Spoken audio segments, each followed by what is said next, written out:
Hello students, today's topic is a poem from your book Honeysuckle. And which poem it is? Yes, Where do all the teachers go? बच्चों, एक छोटा मतलब बच्चा है, poet ने उसकी तरफ से इमेजिन किया है कि एक छोटा बच्चा क्या सोचता होगा। इस पोएम के जो पोइट हैं वो हैं पीटर डिक्सन।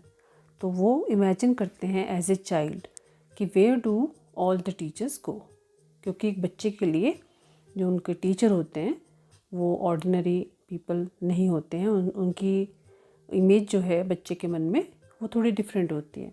आपके मन में भी होगी, आप भी सोचते होंगे कि क्या हमारे टीचर्स जो हैं वो कभी बच्चे थे या क्या वो हमारी तरह खेलते थे। ऐसे क्वेश्चन में भी आपके मन में भी आते होंगे।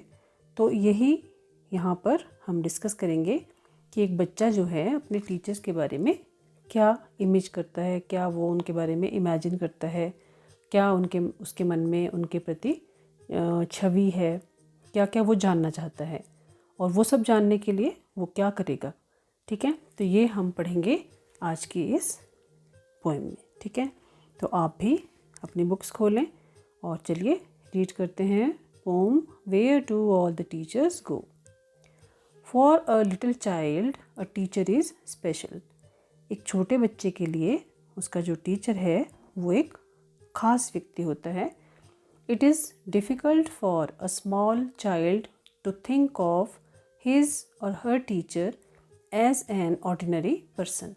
एक छोटे बच्चे के लिए ये सोचना मुश्किल होता है कि उसका या उसकी अध्यापिका या उसका अध्यापक जो है वो साधारण लोग होते हैं।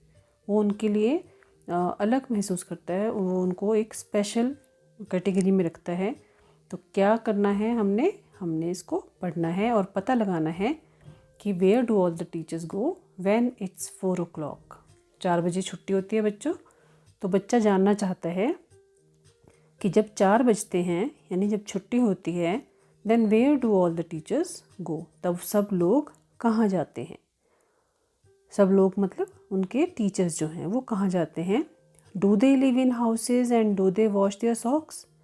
क्या वो भी मतलब लोग जैसे और लोग घरों में रहते हैं, क्या उसके टीचर्स जो हैं क्या वो भी घरों में रहते हैं और क्या वो भी अपनी सॉक्स धोते हैं। तो ये बच्चा जानना चाहता है। Do they wear pyjamas and do they watch TV. उसे लगता है कि क्योंकि उसने अपने टीचर को हमेशा वेल ड्रेस देखा होता है, तो वो जानना चाहता है कि क्या उसके जो टीचर हैं, उसके जो अध्यापक हैं वो भी घर में या क्या घरों में रहते हैं, और जब घर में रहते हैं तो क्या वो पजामा पहनते हैं या हमेशा वेल ड्रेस्ड ही रहते हैं। And do they watch TV. क्या उसके टीचर जो हैं क्या वो भी टीवी देखते हैं। And do they pick their noses the same as you and me. और जैसे हम अपना नाक खुरचते हैं अंदर से बाहर से, तो वो जानना चाहता है क्या उसके टीचर, उसके अध्यापक वो भी ऐसा करते हैं। Do they live with other people, have they mums and dads. ये भी बच्चे के मन में एक क्वेश्चन है कि क्या उसके टीचर दूसरे लोगों के साथ रहते हैं और क्या उनके भी मम्मी और पापा होते हैं। मम्स एंड डैड्स मतलब मम्मी और daddy. And were they ever children and were they ever bad.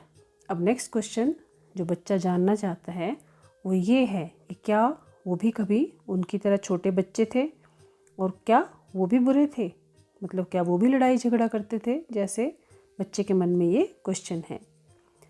Did they ever never spell right, did they ever make mistakes. अब नेक्स्ट क्वेश्चन बच्चा क्या सोच रहा है कि क्या वो कभी भी स्पेल राइट मतलब नेवर स्पेल राइट, क्या वो भी अपने स्पेलिंग्स जो हैं वो याद नहीं करते थे। राइट मतलब सही स्पेलिंग वो ठीक से याद नहीं करते थे। या do they ever make mistakes, क्या वो भी कभी गलतियाँ किया करते थे। Were they punished in the corner if they pinched the chocolate flakes. तो अब नेक्स्ट क्वेश्चन वो जानना चाहता है कि क्या उन्हें भी पनिशमेंट के तौर पर कभी कोने में खड़ा किया जाता था या कब, जब वो चॉकलेट के फ्लेक्स जो हैं उन्हें बिखेरते थे। ठीक है, मतलब वो ये जानना चाहता है कि क्या वो कभी शरारतें करते थे, कोई ऐसी शरारत जिसकी वजह से उन्हें पनिशमेंट के तौर पर बाकी बच्चों से अलग कोने में खड़ा किया जाता था, वो भी तब जब उन्होंने कभी चॉकलेट फ्लेक्स जो हैं वो if they pinched the chocolate flakes. ठीक है। Did they ever lose their hymn books, did they ever leave their greens. अब ये जानना चाहता है कि क्या कभी उन्होंने अपनी हिम्स होती हैं जो प्रेयर्स की बुक्स होती हैं, क्या उन्होंने कभी वो गुमाई हैं, मतलब खोई हैं, गुम की हैं। Did they ever leave their greens, और क्या कभी उन्होंने भी सब्जियां जो होती हैं, ग्रीन्स मतलब अपनी जो वेजिटेबल्स हैं, क्या उन्हें छोड़ा है, मतलब बिना खाए ऐसे ही छोड़ दिया है। Did they scribble on the desk tops. Scribble होता है बच्चों जो डेस्क का जो आपका टॉप होता है जहाँ आप क्लासरूम में बैठते हो, तो उसको खुरचना, उसे बोलते हैं स्क्रिबल, कुछ उस पर उकेरना।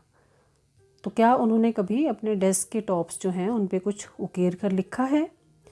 Did they wear old dirty jeans, क्या उन्होंने वो कभी गंदी और पुरानी जीन्स पहनते थे।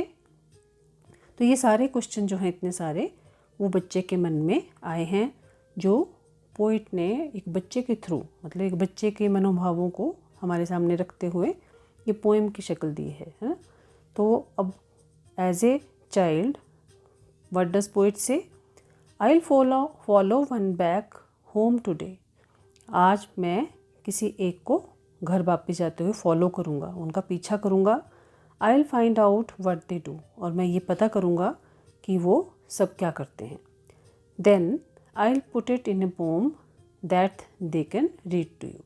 फिर मैं जो कुछ वो करते हैं उन एक्टिविटीज़ को एक पोएम की शक्ल में लिखूँगा, जिसे वो फिर आपके लिए पढ़ सकते हैं।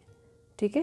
तो बच्चों ये थी आपकी एक छोटी सी लेकिन बहुत ही मज़ेदार पोएम। मुझे उम्मीद है आपको भी अच्छी लगी होगी, पसंद आई होगी। तो अगली वीडियो में हम इसकी एक्सरसाइज को डिस्कस करेंगे। आप घर पर रहें और घर पर रहकर अपनी पढ़ाई करते रहें और खूब मन लगाकर पढ़ें।